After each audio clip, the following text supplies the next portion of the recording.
that America has an intelligence problem.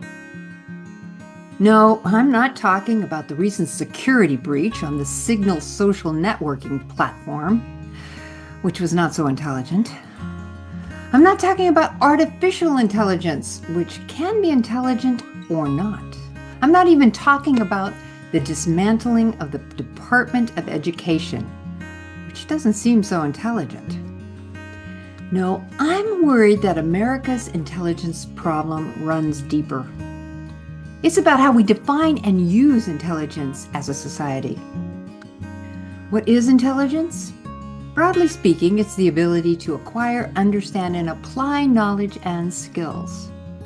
But that definition is highly individualistic. Collectively, America possesses vast intelligence, an ocean of ideas, expertise, and creativity. Yet our wealth of intelligence is highly fragmented, hijacked by forces chasing wealth, power, or status, too often at the expense of people and the planet. Imagine if we could regularly harness what I call connected intelligence, the collective knowledge of more and more people working together to address crises like climate disasters, health emergencies, poverty, displacement, economic insecurity, and much more. Imagine what we could do. Connected intelligence rests on a simple yet profound idea that none of us is as smart as all of us. But achieving a society connected by our shared intelligence requires overcoming many obstacles. Right now, I want to talk about two major obstacles and then offer three inspirational examples of fostering the benefits of connected intelligence. I hope that you walk away from this video thinking about ways of strengthening the connected intelligence in your own life and in the world. Obstacle number one. I call this the Hubris Hurdle, which means unnecessary intellectual arrogance. The hubris hurdle arises when those with wealth, power, or privilege assume they have all the answers. Or worse, they misuse their intellect for personal gain or greed. I call that intellectual malpractice. Let me share my first-hand experience with a stunning example of intellectual malpractice. In the early 2000s, I was an administrator for a mental health training organization at Wellesley College in Boston. We were invited to provide a relational consultation to one of the most celebrated up-and-coming energy corporations in America. At its peak, this corporation boasted revenues exceeding $100 billion a year. However, its leadership fostered a cutthroat work environment. Employees had to endure 360-degree evaluations in which the bottom 15% were automatically fired. That was called the rank and yank approach. This process intended to cultivate the highest work performance, but instead it bred toxic stress and dysfunction. That company was called Enron. Enron's leaders believed their brilliance placed them above scrutiny. They were held as the smartest guys in the room, immortalized in the book by Bethany McLean and Peter Elkin. But in 2001, Enron imploded under the weight of fraudulent accounting practices. Employees lost jobs, investors lost billions, and executives went to jail. The so-called smartest guys in the room suffered from a catastrophic case of intellectual hubris. What is the big lesson from this story?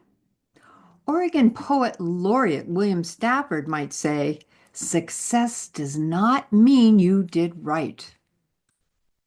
What is the antidote to unnecessary intellectual hubris? Well, I suggest it's intellectual humility. It's not holding yourself above or below others, but recognizing the truth of who you are, the truth of your knowledge and your strengths and your limitations. Obstacle number two, the dignity disconnect. A dignity disconnect is the temptation to tear others down in order to elevate yourself. Now let's consider Hillary Clinton's infamous basket of deplorables comment during the 2016 U.S. presidential campaign. This remark triggered a national dignity disconnect that sparked cycles of humiliation, counter-humiliation, and retaliation that continues to this day. Shockingly, her opponent frequently uses derogatory language towards others, like calling U.S. Senator Elizabeth Warren Pocahontas and simultaneously demeaning Native Americans. Yet this behavior is regularly blown off as a joke. Why does one dignity disconnect stick while the other slides by? It could be conventional sexism. Or it could be the school bully effect. Research suggests that people too often admire aggressive social dominance behaviors, giving certain individuals a hall pass on bad behavior. But dignity disconnects matter. They fracture relationships in ways that people rarely forget. And if we want to tap into the benefits of connected intelligence, we must stand guard against dignity disconnects so people feel safe enough to bring their best intellectual skills to the table. How do we get beyond these obstacles? Let me share 3 inspiring examples. First, the late Mike Miller, a Boston University sociologist and pioneering scholar activist who worked with unions, tenants' rights groups, community organizations to reduce poverty and promote economic and social justice. How did he do this?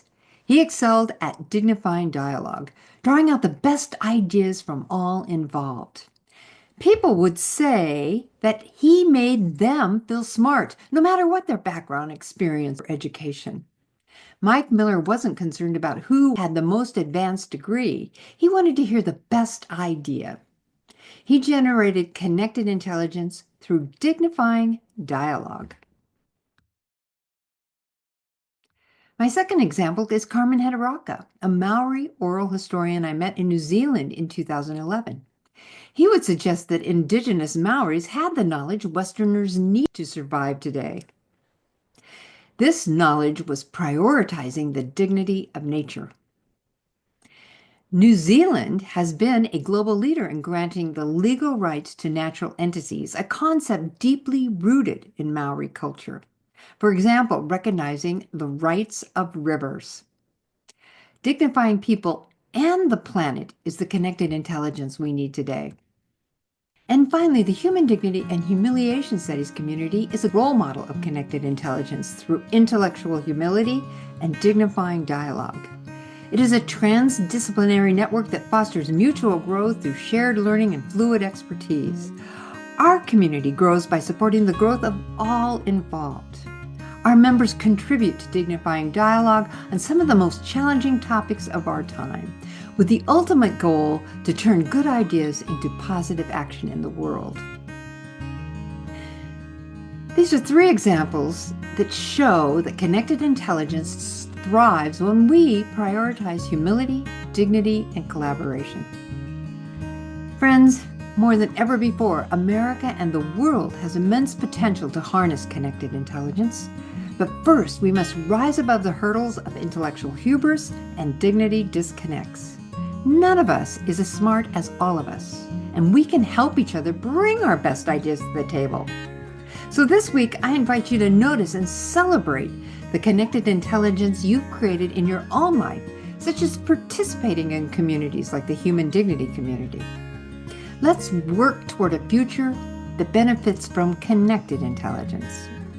Imagine what we could do if we connected our intelligence intelligently.